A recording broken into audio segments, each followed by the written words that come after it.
Bienvenidos a un nuevo capítulo de La Mesa. Invitado de hoy, Jorge Zelaibe, economista jefe, gerente de estudios de Scotiabank. Jorge, gracias por estar de vuelta. No, un gusto estar contigo, Iván, y en el mostrador. No quiero hablar mucho de la coyuntura, así que me la quiero sacar de encima y hablar de unos temas un poquito más macro. Estamos llegando al fin de año, se viene en las próximas semanas el último POM del año. Lo más probable es que la economía chilena termine creciendo entre 3,5% y 4%, más cercano al 4%. 4% es como el target oficial. La inversión está volvió, la minería ha sido un factor, pero hay bolsos de que, algo que yo y tú lo hemos conversado en previas entrevistas a través de los años, de los tapones o las barreras estructurales que hacen que la economía chilena no pueda crecer a un nivel más alto. Y lo vemos este año como los sueldos se han estancado, el índice de desempleo ha aumentado, a pesar de que hay más gente que está buscando pegue, por eso que el rate se amplía, ¿no? Entonces, ¿cómo está Chile? Hablemos un poco cómo lo ves, qué es lo que va a pasar, y después vamos a hablar de cosas un poquito más macro, más grandes, más estadísticas. A ver, mira, yo veo a Chile medianamente posicionado para recuperar el crecimiento. No te diría que es una economía que adolece de capital humano. No es una economía que tenga grandes trabas en el mercado de capitales, es una economía que tiene una buena institucionalidad, los grados de corrupción son muy bajos comparados con nuestros vecinos, pero también nos faltan muchas cosas. Estamos en el mundo de la innovación, en el mundo digital, necesitamos capital humano que esté orientado a esos segmentos. Yo te diría que todavía falta eso, falta mucho capital social. ¿En qué sentido? En que todavía hay mucha desconfianza para financiar emprendimientos. La Corfo está haciendo una labor bastante interesante, pero también los privados pueden participar de manera mucho más intensa, las empresas también pueden tomar un rol en esa dimensión. Por lo tanto, yo lo veo medianamente en la medianía de la tabla para recuperar y aumentar nuestro crecimiento potencial, porque estamos convencidos de que la única manera de recuperarlo es aumentar la productividad.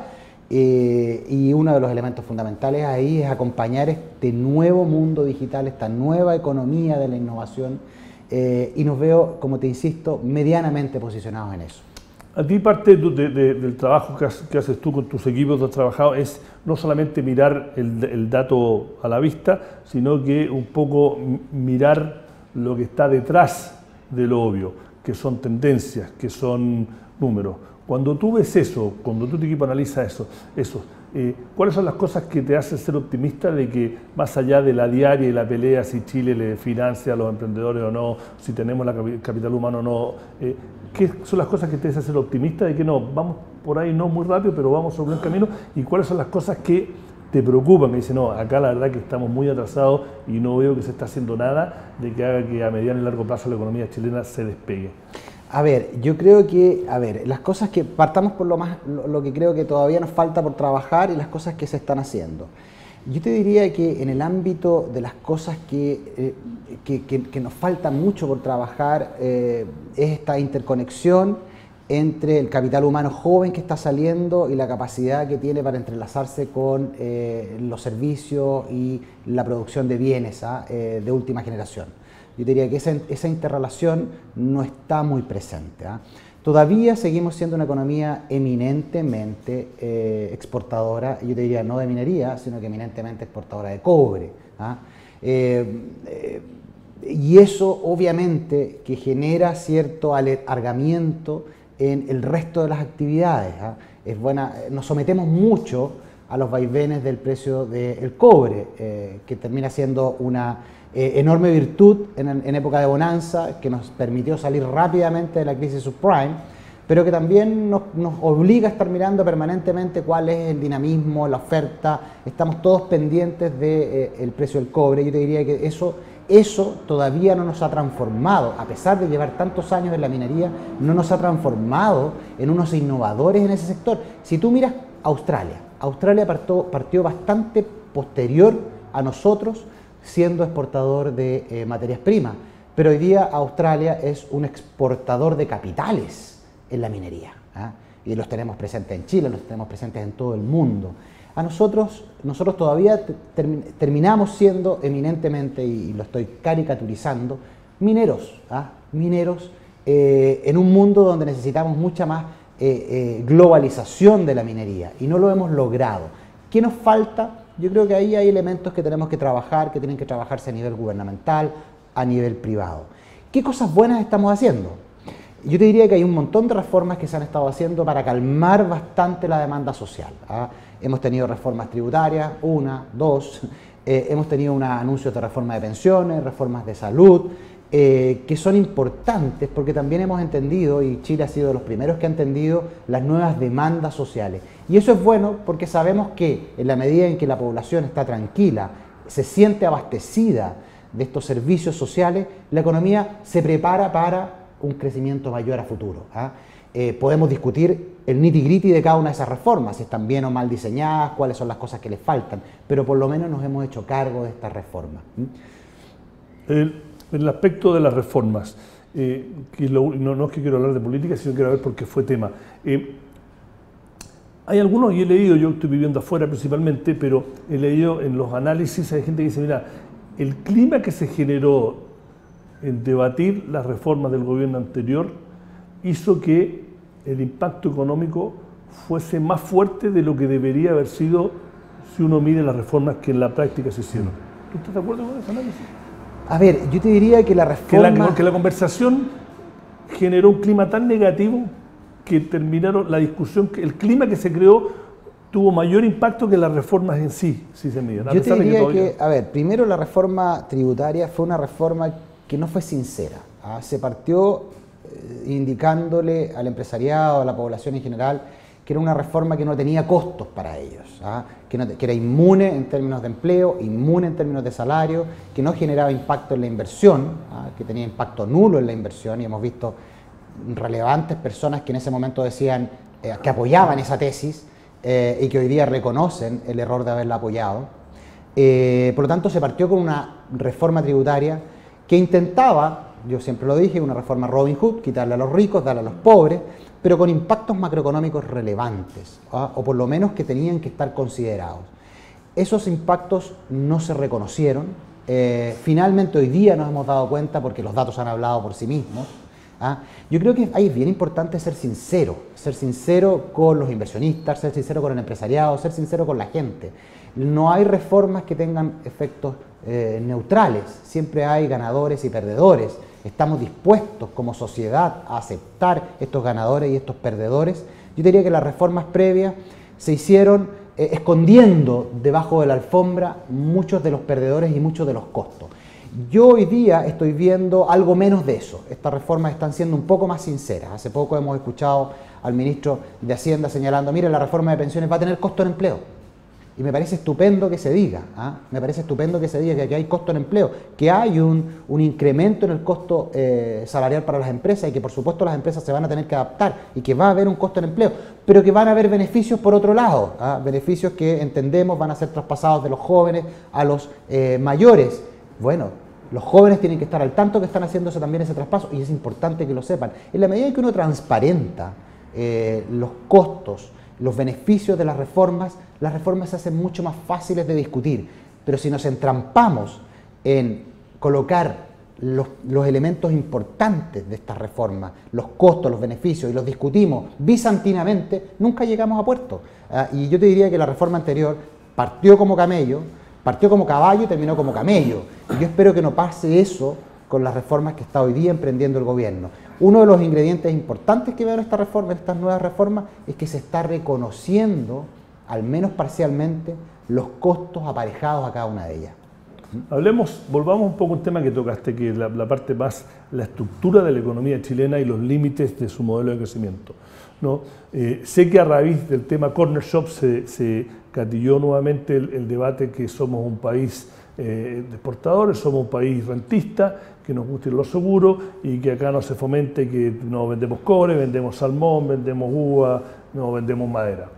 Pero si uno mira, a mí como general no me gustan los clichés, si uno mira detrás, yo hago el otro punto, ¿no? Y a lo mejor tú tienes los números, pero dentro de eso, ¿no? Haciendo una analogía futbolística, que uno dice, no, Colo le ganó la U, pero la mitad de la U tenía puros jugadores de segunda porque están todos lesionados. Pero uno tiene que jugar con el equipo que tiene enfrente. Chile tiene cobre, Chile tiene madera, Chile tiene mar, Chile tiene fiordos. ¿no? Chile tiene fruta. Pero si uno lo mira, no es menor un país que es inminentemente seco y montañoso, sea entre los 3 principales exportadores de fruta y verdura del mundo, ¿no? Eso no se hizo porque fue fácil, ¿no? Chile no somos los hombres y las mujeres mejor vestidas ni con el mejor sentido estético, y tenemos 3 de los 5 retailers más grandes de América Latina. No somos un país que tiene una gran ventaja comparativa para tener aerolíneas. Tenemos, depende cómo la mida, la 3ª o la 10ª aerolínea más grande del mundo, ¿no? Está el negocio de la madera. No somos el único país que tiene mucha madera, pero 2 de las maderas chilenas están entre las 6 más grandes del mundo. Y uno dice, bueno, entonces digo, algo se hizo bien porque eso tampoco es tan fácil. Ahora, eso no quiere decir de que la crítica de que en general apostamos más a lo seguro y no apostar. Y el ejemplo más claro es que hasta hace 5 años todos los grandes inversionistas de la revolución verde del norte de Chile fueron inversionistas extranjeros. Los chilenos como que no se creían el cuento de que esto era verdad. E incluso todavía vemos a Colbún, que es reticente y cuestiona si los precios son los que realmente se van a pagar. ¿Qué pasa ahí, no? Porque la historia es más real, ¿no? La historia no es blanco y negro, como les gusta decir a... Definitivamente, Iván, definitivamente tuvimos una historia exitosísima de crecimiento económico que fue acompañada con aumento en los niveles educacional, con robustez en las instituciones, con creación y adopción de las mejores prácticas, y fuimos probablemente de los primeros en Latinoamérica en adoptarlas durante los 80 y principios de los 90. Por lo tanto, eso obviamente acompañó la creación de riqueza y la oportunidad que vimos en industrias como las que tú mencionas. Lo que estamos discutiendo ahora es, bueno, nos quedamos en eso porque hay países que vienen detrás. Si tú miras la competencia, hoy día Perú, Colombia, el mismo Brasil, están avanzando en esa misma dirección y ya tienen ejemplos cercanos. Por lo tanto, la rapidez para copiar y pegar es mucho mayor. ¿Hacia dónde vamos ahora? ¿Cuáles son nuestros gaps? ¿Cuáles son nuestros desafíos? Por eso te digo que, por eso te decía al principio, que me siento que estamos en la medianía de la tabla. No estamos abajo, por supuesto que no estamos abajo. Lo que nos queda es más difícil. Como todo retorno decreciente, lo que nos queda es mucho más costoso y quizás vamos a tener que dar muchos más pasos para lograr efectos cuantificables y que la gente los sienta y que el empresariado los sienta y que las personas en su vida diaria los sientan.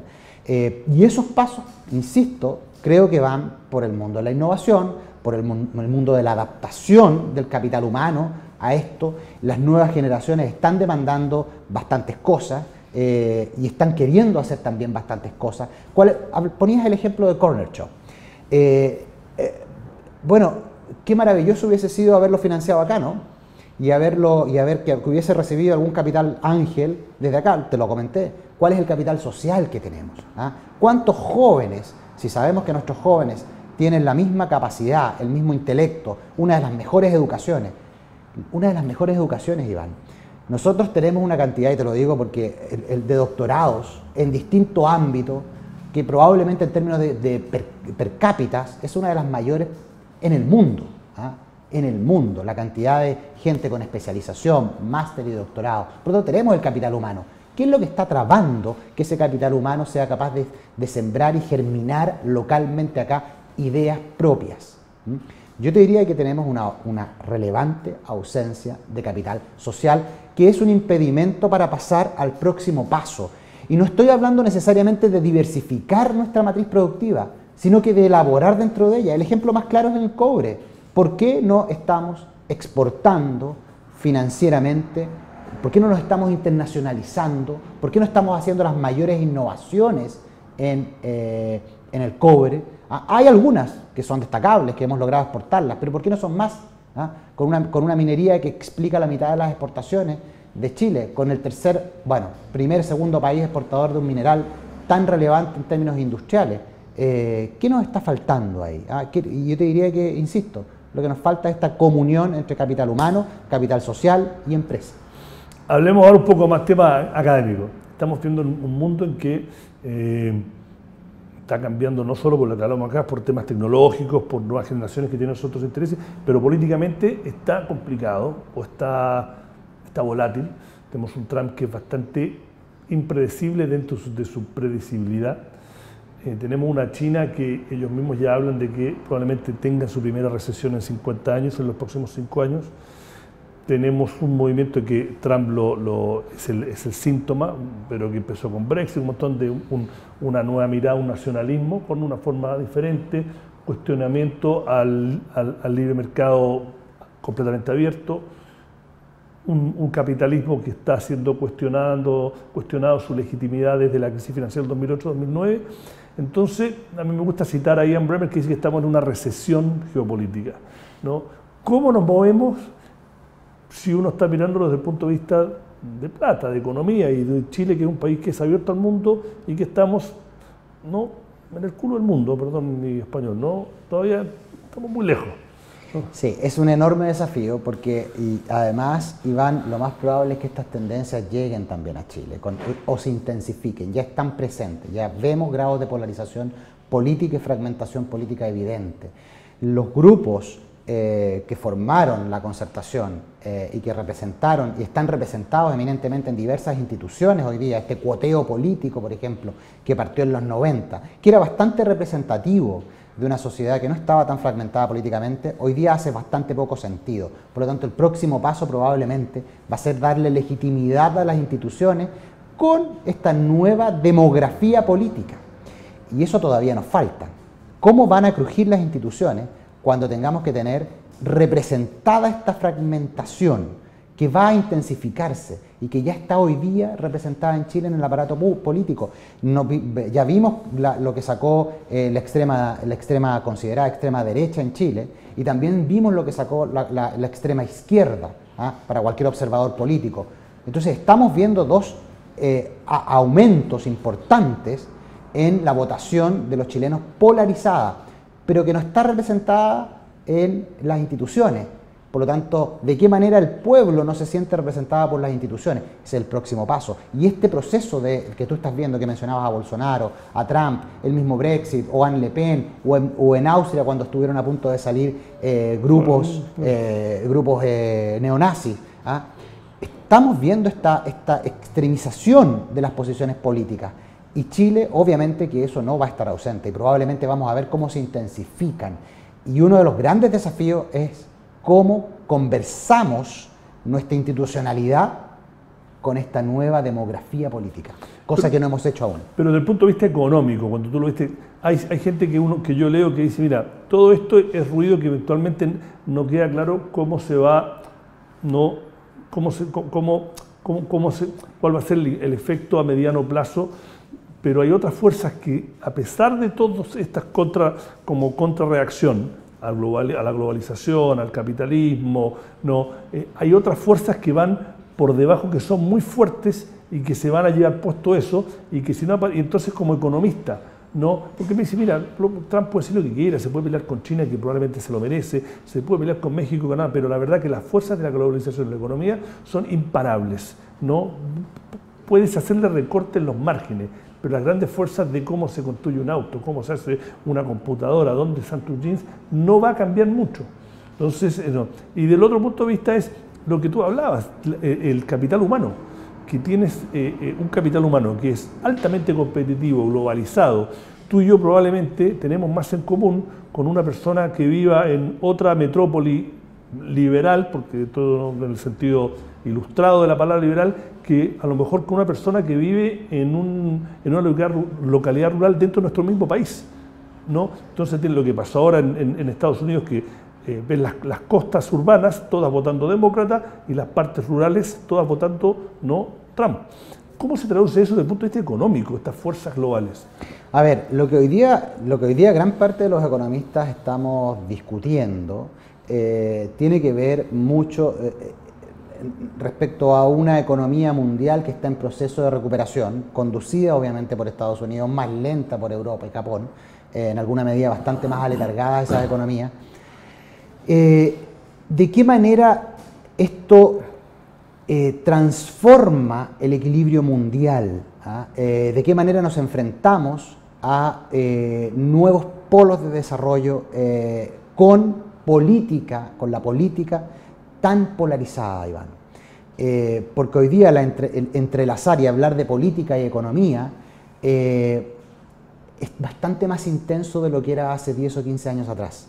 Hoy día, como economistas, tenemos que estar mucho más al tanto, y discutir mucho más con analistas políticos de lo que lo hacíamos hace 10 o 15 años. No estoy diciendo que hace 10 o 15 años no lo hacíamos, pero sí nos sentíamos mucho más imperialistas los economistas en términos de que nosotros éramos capaces de entender y de modelar el comportamiento económico sin necesidad de entender la política, la polis. La polis se movía por incentivos claros, pero hoy día los incentivos son más elusivos, no los puedes colocar en un modelo. ¿Cómo colocas en un modelo que hoy día los jóvenes, una de las grandes demandas que tienen es tienen menos tiempo, menos horas trabajadas, y su demanda mayor cada día creciente es tener menos horas trabajadas y más tiempo disponible? ¿Cómo se modela eso a nivel micro? ¿Y qué significa eso a nivel macro? Entonces, obviamente que estamos en un proceso de transición, mejorando nuestro entendimiento económico. Ahora, ya más en el corto plazo, más en lo que nosotros creemos, como tú hablabas de recesión, 1 o 2 años más, una de las grandes preguntas que tenemos efectivamente es de qué tamaño va a ser la desaceleración del mundo, porque desaceleración va a venir, eso no cabe duda. ¿De qué tamaño va a ser? Si va a ser una recesión, si va a ocurrir en forma simultánea entre China y Europa, o va a ser China y Estados Unidos al mismo tiempo, producto de esta guerra comercial, ¿se va a intensificar o no? ¿Qué manija va a jugar Trump ahora con un Congreso un poquito más, que lo tiene bastante más apretado? ¿Va a jugar o va a irse por el lado de intensificar su castigo a China? Y por supuesto eso va a generar una recesión simultánea entre China y Estados Unidos, ¿o va a preferir sacar las manos de China? Y eso obviamente va a significar que va a perdurar el proceso de desaceleración, pero va a ser más paulatino en China. Estamos en discusiones bastante que no tienen, hoy día son bastante bizantinas. Podemos construir cada uno de los efectos a ambos lados. Pero ya más en lo que te mencionaba, más la comunión de política y economía hoy día es mucho más intensa para un economista de lo que era hace 10 o 15 años atrás. Y yo, como tengo la última palabra, me tengo que cerrar, y a mí lo que más me preocupa a nivel personal, pero lo hablo con gente también, es que donde está el futuro, o ya el presente, que es Asia, no sabemos qué piensan, porque los grandes referentes nuestros son Occidente. Y los grandes pensadores o columnistas, sobre todo, no, si uno está acá, por ahí economistas, leemos el Economist, leemos el Financial Times, vemos Bloomberg, si uno está en la política, lee el Atlantic, y ahí vemos el debate que está teniendo el mundo occidental, las democracias occidentales, pero no tenemos, o tenemos muy poca idea, qué conversación están teniendo China, qué conversación está teniendo Indonesia, qué conversación está teniendo India, qué conversación está teniendo Taiwán, Singapur, porque a lo mejor ellos no están ni ahí con este debate no autoflagelante de qué está pasando con la... No sabemos. Así que te lo dejo con eso, a lo mejor en 6 meses hablamos de nuevo. Sí, bueno, muchas gracias Jorge Zelaibe, economista jefe y gerente de estudios de Scotiabank, gracias por haber venido. Este ha sido un nuevo capítulo de La Mesa. Síganos en todas las redes. Yo me quedé con Instagram, pero probablemente hay otras más para los más jóvenes que me las dejo afuera. Será hasta la próxima y muchas gracias. No, gracias a ti.